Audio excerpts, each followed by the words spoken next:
Father Paul, let me thank you for your hospitality and especially for the opportunity to be with you at the altar yesterday and be here with a very prayerful parish, a community that rejoices in God's sovereignty and really is, I think, seeking to do His will. We have an opportunity at the Cookie area to have a little conversation, which is always good. It's good kind of to know something about the audience. I'm on a long tour. It's 4 weeks already. Tomorrow morning I go back to Syracuse, New York, where at Christian Brothers Academy I have my last engagement, and then I go to my mother's place for Thanksgiving. I was born in Syracuse, New York. But it's almost 20 years that I'm in Ukraine. And what I'd like to do is tell you a little bit about the life of the church in Ukraine, especially in the 20th century, what is happening now, and then maybe we can open up for questions and answers. You have to listen carefully because there's a quiz at the end. Okay, so Ukraine is a pretty big place. It's for European standards. I think it's the biggest physically country in Europe, which is totally in Europe. Russia is the only bigger one, but part of it is outside of Europe. How many people do you think live in Ukraine? 44 and a half million. Very good. There's some ringers here.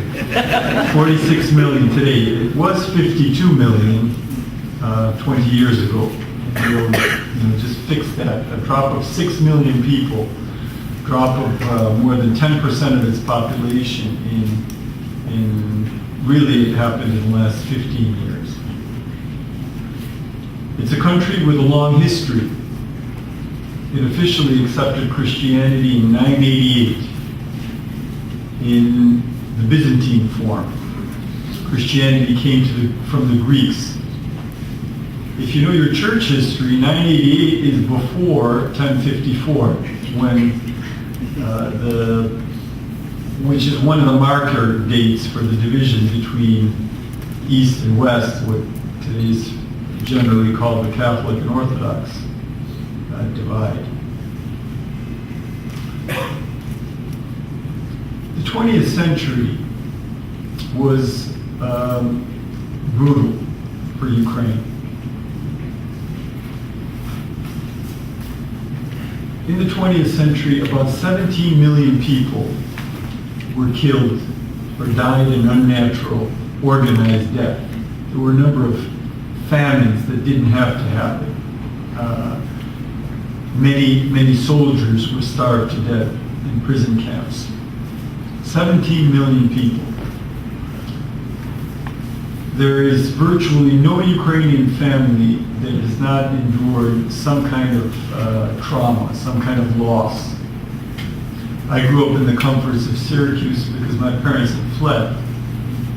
Father Taras Lunchina, who was a local pastor, his grandfather was a priest and was martyred, and the cause for his beatification is well advanced. Martyrdom, having somebody in the family who is up for beatification is not rare in our church community. When the Soviets took over Ukraine, Lenin immediately, very explicitly and with very explicit intent, decided to give a shocking blow to the churches. The Russian Orthodox Church was particularly hit. In 1918, just as the revolution happened, there were, I think, 104 functioning Russian Orthodox bishops. By 1939, there were 4 left. You can imagine that. That's over 95% of them were either executed or imprisoned. The Roman Catholic Church was also decimated. The same kind of percentage. There were virtually no Roman Catholics by the time of World War. No Roman Catholic visible structures and no clergy that were free and functioning by the time of World War II. Now, if you know your history well, the Soviet Union expanded after World War II. Not all of Ukraine was under the Soviets between the wars. Western Ukraine was under Poland, Romania, Czechoslovakia, and Hungary. It's a very complicated scenario. And Western Ukraine is where the Eastern Catholics were located, where they lived. It was a very vibrant church. It was a church whose history is connected with a church union at the end of the 16th century. I gave Mother Scalia a big, thick book. I told him it's better than Salmonex. I wrote a history of this union.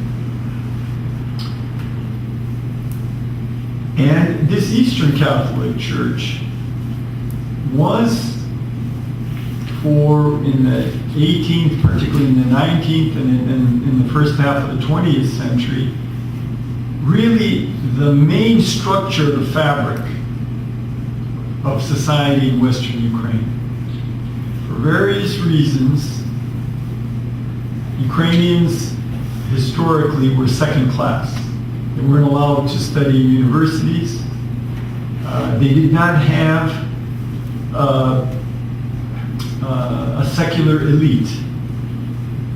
Very few doctors, lawyers, judges. And so their elite was actually the clergy.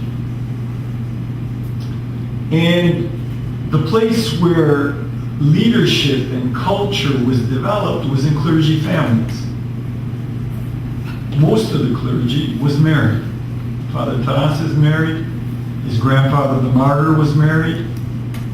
And these families were the center of individual communities. The priest would be the minister, but he would also be the agronomist. His wife might be a school teacher and run the chorus. And very often the daughters of priests became the wives of priests. So at home they had they learned how it's done at home. It's not an easy thing. You know, people say, well, we'll solve all problems in the Roman Catholic Church if we may have married clergy. It's not that simple. And since the clergy in the church was so closely tied to all aspects, economic, agricultural, cultural, educational, besides the strictly spiritual, when Stalin absorbed Western Ukraine at the end of World War II, even before the war was ended, he decided to completely liquidate the Ukrainian Greek Catholic Church. It was called Greek Catholic because the Christianity came from the Greeks. This was a nomenclature that the Austrians gave to the Eastern Catholics.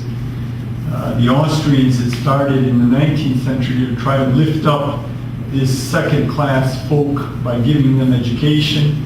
And since the Roman Catholics, the Latins were called Roman Catholics, at the end of the 18th century, the Austrian authorities say, you will be called the Greek Catholics. And it's a little confusing because they're not Greek. But then again, not too many of you were born in Rome. Maybe spiritually, but So actually in the U.S., when the immigrants came, they got rid of the term Greek Catholic because it was too confusing. And they're just called Ukrainian Catholics. Or some are called Ruthenian Catholics, but I won't explain that because it's another 10 minutes. So on April 11th, 1945, all the hierarchy, there's 8 or 9 bishops, so it was a few days apart, were arrested. And there was one demand placed before them. You must disassociate yourself from Rome. Reject communion with the rest of the Catholic Church, or else you will go to prison. None of the bishops accepted this. And they all were tried, convicted. Some died very soon in prison. Some lived through long periods of imprisonment in Siberian exile. A year later, after terrorizing the population and the clergy, the Soviet authorities summoned to the Central Cathedral in the city of Lviv at gunpoint 216 priests and conducted a pseudo-synod which unanimously at gunpoint made the decision to cut ties with Rome. Now at that time there were 2,500 priests. Or let's say in 1939 there were 2,500 priests in the Ukrainian Greek Catholic Church. Those priests who refused, along with their wives and children, those who had them, were imprisoned and deported to Siberia. In those extreme circumstances, there were hundreds, and we're still counting the percentage, who actually broke under that pressure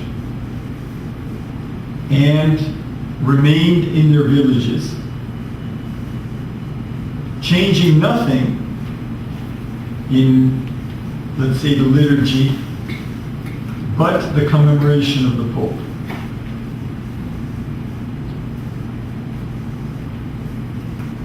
This situation, in which most of the clergy was gone, because some priests with ecclesial permission, some without ecclesial permission, left and went westward, fled, like my parents fled.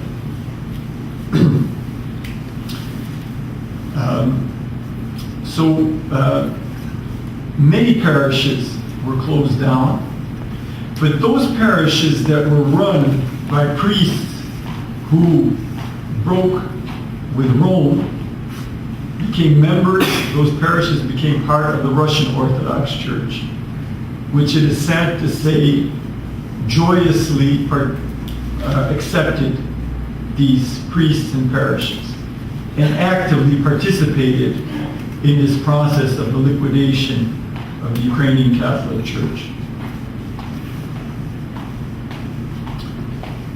Until 1953, when Stalin died, there was virtually no underground church because the leadership was all in prison. After Stalin's death, and after the thaw that Khrushchev announced, some of these exiled and imprisoned priests were allowed to come back, and along with a few of the bishops who had survived. And these bishops began creating a church in the catacombs. They began after some time, nobody was thinking at first how long this is going to last. Put yourself in that position. You don't know. How do you plan? What kind of strategy do you have? But by the early 60s, it became clear that it's not ending. And a new generation of priests needs to be formed. In monasteries, new members need to be received. Novitiates have to be created. So in a very creative way, in a totalitarian environment where the regime seeks total control, young men began to prepare for priesthood. That was done on an individual tutorial basis, where 2 or 3 seminarians would come to a priest or a bishop who would tutor them. There were no books. There might be a catechism, one textbook that had remained, because priest belongings were confiscated when they had been arrested. Books were copied by hand, manuscripts. It was a return to the medieval period. Often, the seminarians studying together didn't know each other's name because there had to be great secrecy. And all traces of activity were hidden so that there would be no inculpating ever. My English gets a little, I forget it. No evidence on the basis of which you could be incriminating evidence. And this is an amazing story. How in such circumstances the faith was passed on. The 60s, the 70s, the 80s. But even with this incredible effort, by 1989, there were only 300 priests in the catacombs. There were 10 bishops and 300 priests. The bishops never met each other. They didn't know each other because they had already been ordained in the underground. By the late 80s, there were no bishops alive who had been bishops in the 40s when they had been imprisoned. Some of them were already the second generation ordained in the underground. And they had no contact. I actually met all of these bishops before they met each other, because I, as an American graduate student, went to the Soviet Union, to Soviet Ukraine, in the late 80s. And with the blessing of the church, went to contact these people, and I wrote a report which went to the Holy Father, to John Paul II, about the situation in the underground. Nevertheless, the underground persisted. In 1988, with the help of some people who lobbied very strongly here, the O'Connells, Father Taras Munchina was the co-editor of a book on this whole persecution in the underground life. December 1st, 1989, Chairman Gorbachev met John Paul II in Rome, and on an hour before that visit, it was announced globally that the Greek Catholics are now allowed to have a legal existence. But they had already begun to come out from the underground throughout that year. In fact, the first document that they issued to both Gorbachev and the Pope was in August '87, 2 years before, 2.5 years before the legalization. They were celebrating in cemeteries, more or less openly by then.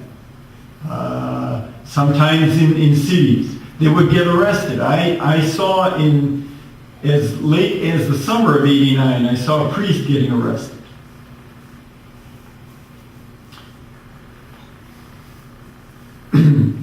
When they emerged, or began emerging, a number of the priests that back in 1945, 46, 47, under the pressure, had passed to the Russian Orthodox Church.